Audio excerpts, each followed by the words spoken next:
So here we are outside the famous building named after transvestite, closet homosexual, homophobic J. Edgar Hoover. And this is also the place where the coup against President Trump was launched and failed, and numerous other anti-American activities originated on the floors of this J. Edgar Hoover building. And I'm here as kind of a initial protest. Hopefully there's more to come. Right now they have these flags outside the building. I guess it's to show that the FBI is patriotic, but what would really mean more to the American people would be if the FBI actually worked to protect the American people instead of using the tools that we pay them to use against criminals and terrorists. You know, instead of using those tools against innocent civilians, gang stalking, targeting, and trying to launch a coup against the president, the FBI has to do more than just hang flags outside the building. But that being said, I'm sure the majority of the 35,000 employees who work here are probably hardworking Americans. But apparently there's a few who have gone off the rails and should be indicted for treason and thrown in jail. So somewhere in this building there's a group of people. I don't know who they are. I don't know how they got there. I don't know how they passed their psych evaluations, polygraph tests. Somehow they got inside this building and they're using the tools that taxpayer dollars give them to protect us from terrorism, protect us from civil unrest, you know, that might be engineered by the Soviets or the Chinese. You know, they're supposed to be doing counterintelligence work, but instead it's just one mess. The whole thing is just one big waste of taxpayer dollars. So to be honest with you, I couldn't name you one good thing the FBI does.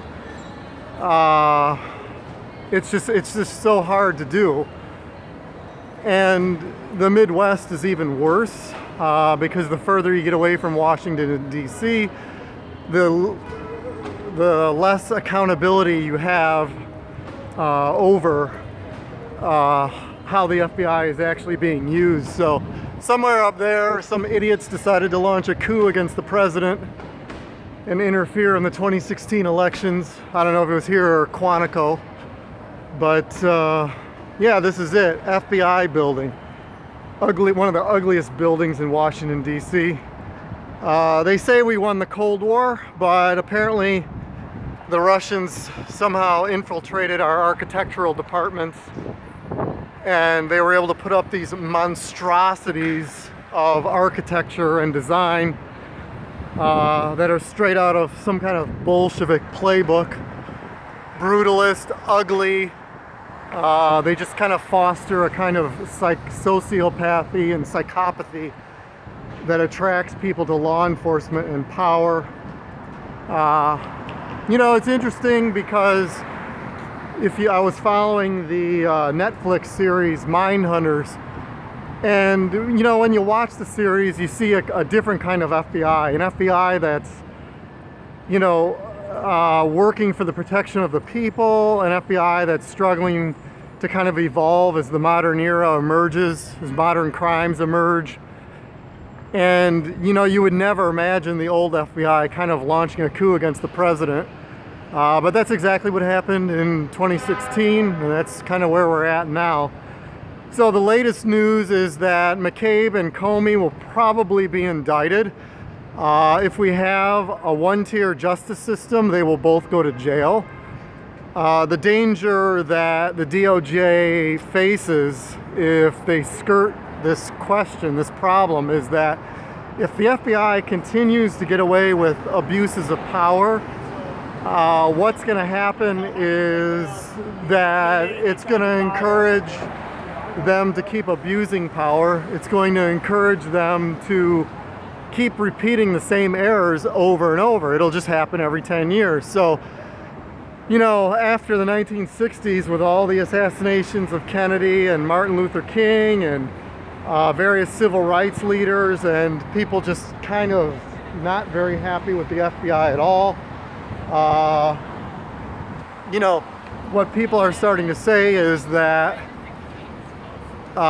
you know, we need another committee to oversee, you know, what exactly this agency is doing with our taxpayer dollars.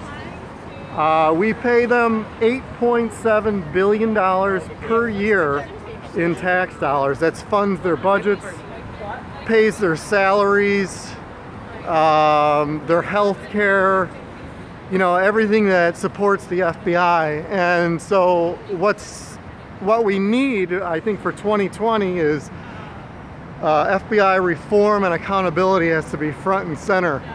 How do we get this agency under control? How do we get these people under control? How do we get the government to be more in tune with what's going on in the other 50 states outside this bubble of Virginia, Maryland, and the District of Columbia that makes up the Washington, D.C. metro area? So, yeah, I mean, that's pretty much what we have on task. Now that the hoax Mueller investigation is finally ended, what we're left with is tearing down the two-tier justice system and trying to establish a one-tier justice system. And if our republic is going to survive, I know it sounds cheesy. People say, you know, every time you talk about the founding fathers, Constitution, blah, blah, blah, it's antiquated. You know, it's 21st century, that doesn't matter. Nonsense.